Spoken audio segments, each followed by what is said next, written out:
Hey y'all, it's Brandon of Voodoo Forge, and I have got what, in my opinion, is the best beginner blacksmith project there is. The reason why I say that is because there's so many things involved in this. This is a drive hook. Now, in this little project, you've got a square taper, a 90-degree bend, a round taper, a finial, a hook, and a twist, all in one project. So, let's get this thing made. This should help you visualize the project. This is all the steps. This is our starting material is 6 inches, a 1/4 inch square mild steel. The first step, we're going to put a square taper and basically forge a nail on one end. Then we're going to bend that 90 degrees. Then we're going to put a square taper on the other end of the material. Then we're going to round that, turn it into a round taper. Then we're going to forge a finial, or I've also heard it called a rat tail scroll. Then we forge the hook. Then we put the twist in it. Tools we're using are pretty common blacksmith fare. We're using a forge, a vise, an anvil, a hammer. Any hammer you're comfortable with using will do, just not a claw hammer. A pair of 1/4 inch tongs and a twisting wrench.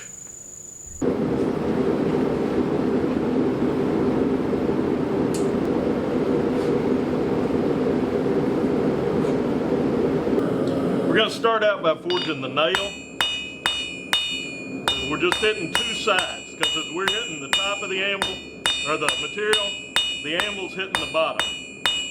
I'm doing it on the edge of the anvil because I'm holding the hammer at a slight angle and drawing this down to a point. It doesn't have to be a sharp point. That'll work right there. This is all we're going for in this. You're just bringing it to that dull point and back in the forge.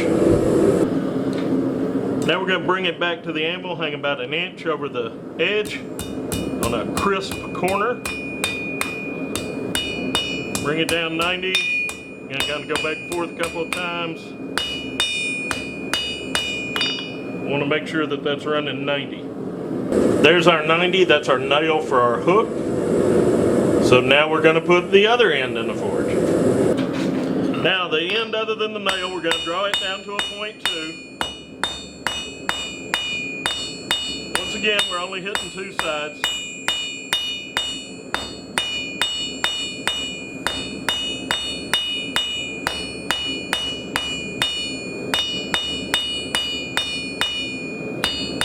Drawing it down to a very similar point to the last one.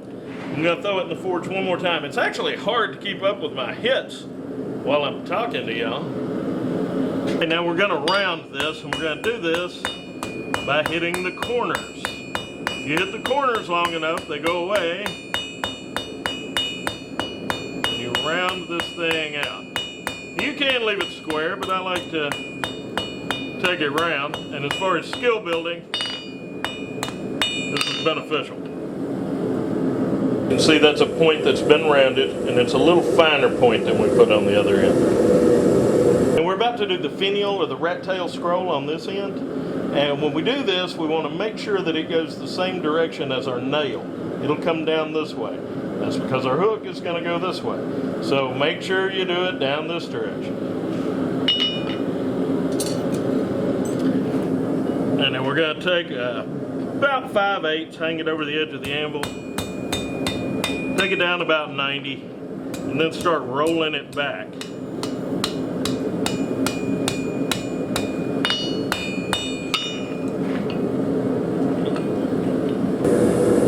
Okay, that's giving us our finial or rat tail scroll, whatever you want to call it. On the next heat, we're going to actually quench that because we're going to be hitting it with a hammer, and if we don't quench it, we'll mash it. So we're immediately going to bring it to some water, and we're going to quench just the finial. Okay, with our finial quenched, we're going to take it to the horn, and while we're hitting the finial, I'm going to be bringing the other side of the hook down.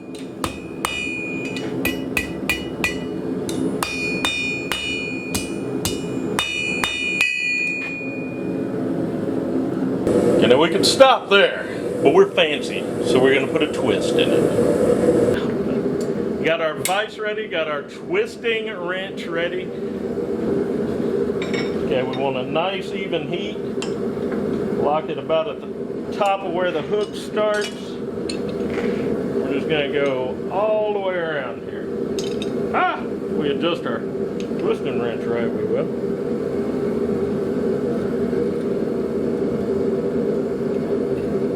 Make sure our nail's lined up with our hook, and we are good to go. Okay, so this is how you put a drive hook in. Just find where you want to put it.